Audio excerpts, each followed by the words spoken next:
कानून की किताब में अगर इंसानियत के लिए दरवाजे खुले हों तो सजा व्यक्ति के द्वारा किए गए अपराध के अकॉर्डिंग की जाती है। लेकिन जब सजा का पैमाना मन माफिक हो तो थोड़े से अपराध के लिए भी दी जाने वाली सजा इंसानियत की सारी सीमाएं क्रॉस कर जाती है। मानवता के लिए सारे दरवाजे बंद हो जाते हैं।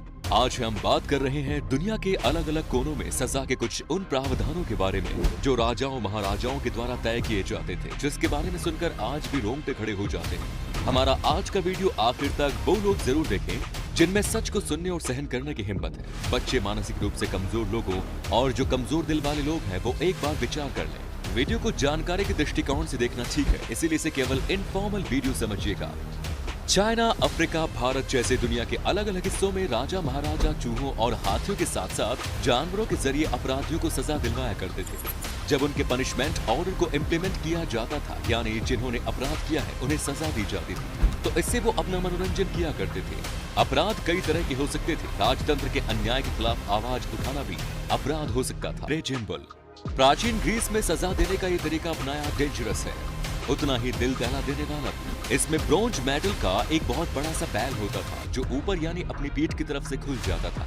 अपराधी को पकड़कर इस बैल के भीतर रख दिया जाता था, फिर नीचे से आग लगा दी जाती थी। अब आप समझ सकते हैं कि भीतर पहुंच चुके इंसान की क्या हालत होती थी।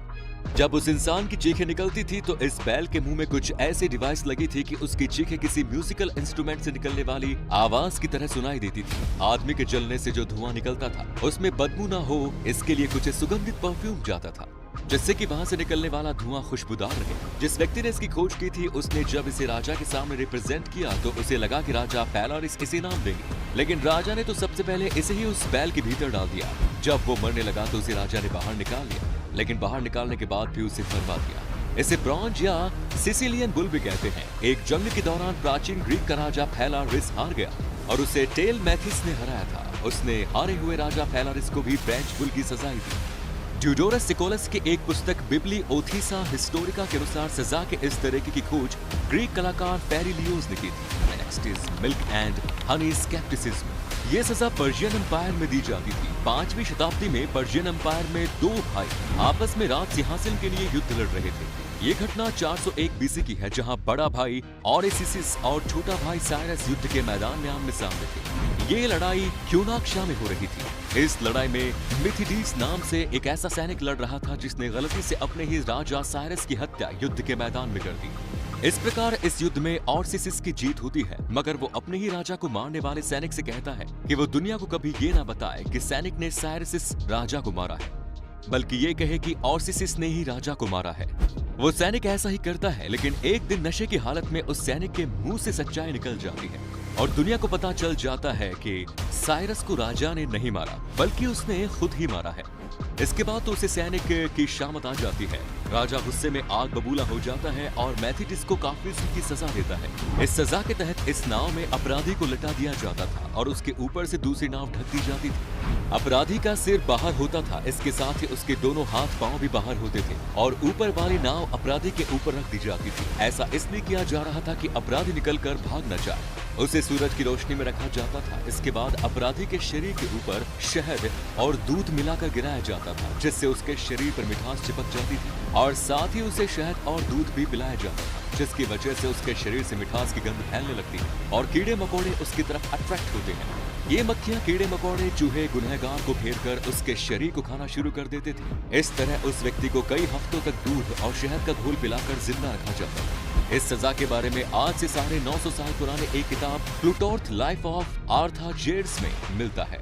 मिथ्रिडीज को भी यही सजा मिली और वो इस तरह के दौरान 17 दिनों तक सरवाइव कर पाया और आखिरकार उसकी मौत हो गई। उसकी मौत ब्लड में पॉइजन आ जाने से बताई गई। उसके ब्लड में ये पॉइजन कीड़ों की वजह से आया था। Next is rate torture. इस सजा की शुरुआत 17वीं शताब्दी में रोम में हुई थी, जहां यूरोप में डच नेता डिड्रिक सो ने कैदियों को सजा देने के लिए इस तरह के खतरनाक तरीके की शुरुआत की थी। ये एक ऐसी सजा थी जिसमें चूहे का इस्तेमाल बड़े ही खतरनाक तरीके से किया जाता था।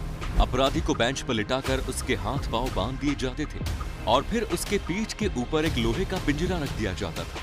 लोहे के एक पिंजरे में एक चूहा मौजूद होता था और पिंजरे के ऊपर जलती हुई आग का एक बर्तन रख दिया जाता था, जिसकी वजह से पिंजरा गर्म होता था और चूहे को गर्मी लगती थी। ऐसी सिचुएशन में चूहा पिंजरे से निकलकर भागने के लिए आदमी के शरीर को ही कुतरना शुरू कर देता था। एलिजाबेथ ड्यूक की रोमन कैथोलिक नामक राइटर ने यह आरोप लगाया कि टावर ऑफ लंदन के नीचे थेम्स पूरी तरह से अंधेरा कमरा है। बाद में कैदियों से सच उगलवाने के लिए भी इसी तकनीक का इस्तेमाल किया जाने लगा। चूहों द्वारा कुतरकर मारे जाने की भयानक सजा से डरकर अक्सर अपराधी झूठ बोलने की हिम्मत नहीं कर पाता था। आयरन चेयर टॉर्चर, ऐसे अपराधी जो अपराध करने के बाद अपना गुनाह छुपा ले जाते हैं, उनसे पूछताछ के लिए इस आयरन चेयर या चाइनीज चेयर का इस्तेमाल किया जाता है। देने का ये तरीका डेंजरस है, उतना ही अमानवीय भी। ये एक ऐसी कुर्सी थी जिसमें बैठने के साथ साथ पीछे टिककर बैठने जाने की बीच वाली जगह हाथ रखने की जगह पर नुकीले लॉक वाली पीतल की कीलें लगी थी, जिनका साइज छोटा और बड़ा रखा गया था। जब किसी व्यक्ति को पूछताछ के लिए गिरफ्तार करके लाया जाता तो उसे इसी चेयर पर बैठा दिया जाता था। इसके बाद नीचे से आग लगा दी, कीलें गर्म होती और उस आदमी के शरीर को पकाना शुरू कर देती। उसे जब तक बैठा कर रखते थे जब तक कि वो सच्चाई न बता दे। अगर वो व्यक्ति निर्दोष होता था तो उसे छोड़ भी दिया जाता था। लेकिन आप समझ सकते हैं, ऐसी एक चेयर में 500 से लेकर 1500 सीटें होती हैं और बैठने के बाद किसी का जिंदा बच पाना बहुत मुश्किल है। Next is lynching. सजा देने का ये तरीका चीन में इस्तेमाल किया जाता था। इसमें अपराधी के शरीर को हजारों बार अलग अलग जगहों पर काटा जाता था, लेकिन उसके शरीर पर ये कट ऊपरी तौर पर लगाए जाते थे। लिंची शब्द 3री शताब्दी की एक किताब जुनसी के 28वें चैप्टर के एक लाइन में इस्तेमाल किया गया। 3 चरणों में दी जाने वाले इस सजा के पहले चरण में गुनहगार को एक सार्वजनिक स्थान पर बांध दिया गया, जिससे कि सभी लोग उसे देख सके। इसके बाद एक धारदार चाकू से उसके शरीर पर धीरे धीरे कट लगाया जाता था। चाइनीज लोगों का मानना था कि गुनहगार को इस तरह टुकड़ों में सजा देने से उसकी आत्मा कम मरने के बाद भी संपूर्ण नहीं होती। कई बार इस सजा को 3 दिनों तक दिया जाता था। इसमें गुनहगार के शरीर पर 3000 से ज्यादा कट लगाए जाते थे और उसके शरीर के अंगों को धीरे धीरे निकाल लिया जाता था। बाद में गुनहगार के शरीर के अंगों को दवाई के रूप में बेचा जाता था। यदि गुनहगार के परिवार पैसे वाला हुआ तो वो घूस देकर अपराधी को एक ही बार में मरवा देता था। लीची को पहली बार सन 1890 में कैमरे में रिकॉर्ड किया गया और ये काम विलियम आर्थर कर्टिस ने किया था। हालांकि चीन की सरकार ने 1950 में इस सजा पर बैन लगा दिया था, लेकिन इसके बावजूद समाचार पत्र द टाइम्स की एक खबर में 9 दिसंबर साल 1927 में चीन के वंचो शहर में इस सजा को देने का जिक्र आता है। नेक्स्ट इज हाथी से कुचलवा देना। इस सजा को सबके सामने दिया जाता था। इसमें प्रशिक्षित हाथी हुआ करते थे जो इशारा मिलते ही गुनहगार को अपने पैरों के नीचे कुचल देते थे। सजा देने का यह तरीका दक्षिण एशिया में श्रीलंका, भारत, इंडोनेशिया जैसे देशों में यूज किया जाता था। इस सजा के बारे में तो शायद आपने सुना भी होगा, क्योंकि हमारे देश में भी इस तरह की सजा दी जाती थी। खासतौर से मुगल काल में अपराधियों को इस तरह की सजा देने का प्रावधान था। हाथी सबसे ज्यादा भारी भरकम और ताकतवर होता है।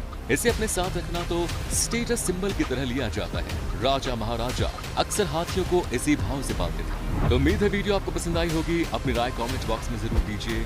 वीडियो पसंद आया तो लाइक जरूर करें।